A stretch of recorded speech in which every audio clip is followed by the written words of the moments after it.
snow trails, the sledding path that Frank would make lays in your backyard. So we could all go to your house, and he had string lights and big, he had the whole setup. So we'd get on the sled and we'd go round and round and round through the lights, and he'd even have a path right back to the beginning. We had so much fun when he did that at your house. He had jumps too. Yeah, I didn't get to do the jumps. And curves. He worked on everything that he worked on was his focus. Yeah. And so when he was out there in the snow, he'd be out there for hours just shaping it. And I think that it was kind of like sculpting. Yeah. Well, I can remember with my daughter, who I don't remember why we were going over to your house, whether it was to sled or not to sled, but she was being herself, which can be diva-ish. And Frank took her aside and he helped her weld her own flower, which she still has at her house today. Right. And Mike can attest that we found the head of the Mustang before it has been in place for this glorious location. And I remember also Suzette's ideas, but we found it by the dumpster at one time before it was going out for coating. And short story, I may have, with some of my Spanish 2 students, gone on a small expedition to try to save it and wheel it around front, and we got busted by my boss, who said, "Where are you going with the Mustang head?" We're saving it. So we put it back. He explained the project that was supposed to be secret, and all of my football players acted like that was what we were supposed to do the whole hour. Is that Heather Navak? Frank and I worked together for a couple of years, and we were working the island, and I know he wasn't feeling well, and we were putting in brutal days, and he just never complained. And I had no clue as to how he must have been feeling, and then we have a whole nother set of Frank stories that are not for public comment. Yes. That's awesome. I never knew Frank all that well, but it's really cool when like an organization in town wants to have a meeting. We meet in Frank's room, up in the APRD, which is cool. And then toward the end of his life, I would ask Sue, what can I do? How can I help? And she said, orange sherbet. So one time I went up and we sat around the kitchen table with, Frank and Sue and a couple of other ingredients, but orange sherbet, and he was just so gracious, and he didn't really know me, and there I was at his table, and it was just a very special evening. The thing about Frank was he didn't know you until he met you, and then he knew you. Yeah. And one time I was at the 4th of July parade with him. I was standing on the curb. You know how crowded it gets. I looked around and he wasn't there. So the crowd parted and he was behind me sitting on a retaining wall talking to some old gentleman that he didn't know. But they were sudden friends, and that's the way he was. He never knew a stranger, ever.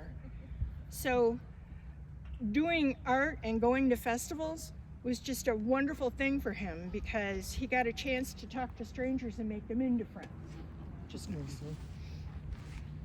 Frank and I were friends for somewhere between 50 and 60 years, and being that he lived right next door, I had an opportunity to see a lot of his work and his workshop and the tools he made in order to shape things, and the car that he wanted to build, and the mobiles and the wind chimes and the roses, the copper and brass roses, and I just marveled at his ability.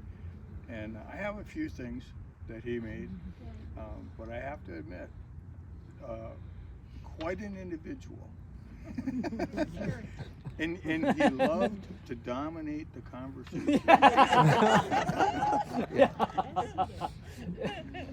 We moved up here in 1974. We came up from Redford, and 2 years later Frank and Sue came. And then there was another friend across the street. So we were from St. Agatha High School in Redford, the Aggies, so there was a group of us for a while.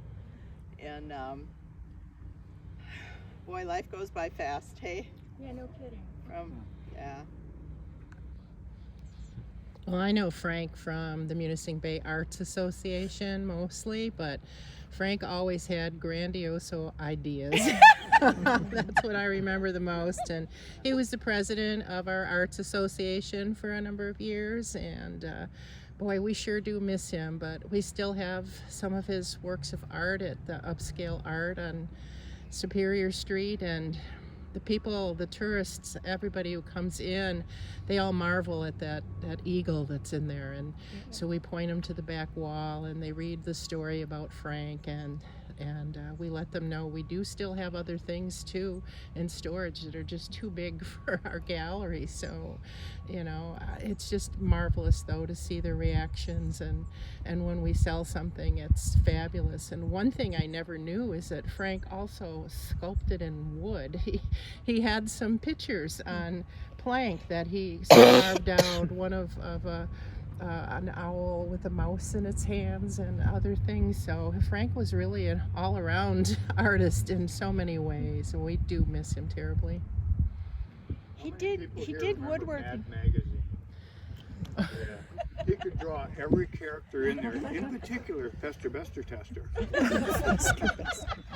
Well, didn't you guys two go to the World's Fair at what age? 14 and 15, we went to the New York World's Fair. We'd leave about 2 o'clock in the morning, get on a bus in Springfield, Massachusetts, and it would go down to Queens, which is where the World's Fair was in New York City. And we'd spend the whole day there, and we still had all kinds of energy, and we're on the bus coming back, and we're talking and talking, and this old lady in front of us, "Will you shut up? I'm trying to sleep." Pretty soon the bus driver came back and talked to us. 14 and 15. Yeah. Well, I have a picture of them in the 8th grade graduation, so you guys knew each other before that. You went to school together. Yeah, about 5th grade, he and I became pretty good friends. Yeah. So in 8th grade, Frank hadn't grown yet. He was 88 pounds. And he was, honestly, up to John's shoulder. But John didn't grow anymore. And Frank grew up. Well, kind of grew up, but in a good way. In a good way. And this is my husband, my current husband, Ken Jorgen. I am now Sue Jorgen, and we live in Kentucky, if y'all didn't know. They'll come down to the holler anytime.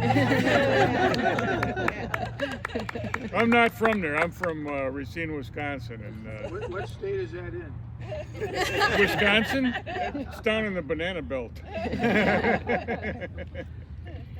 And over on my far right over there is my granddaughter Claire, Frank's granddaughter. You can see the resemblance. Oh, yeah. And my son-in-law Tim and his wife Brigida, who's also my daughter and Frank's daughter.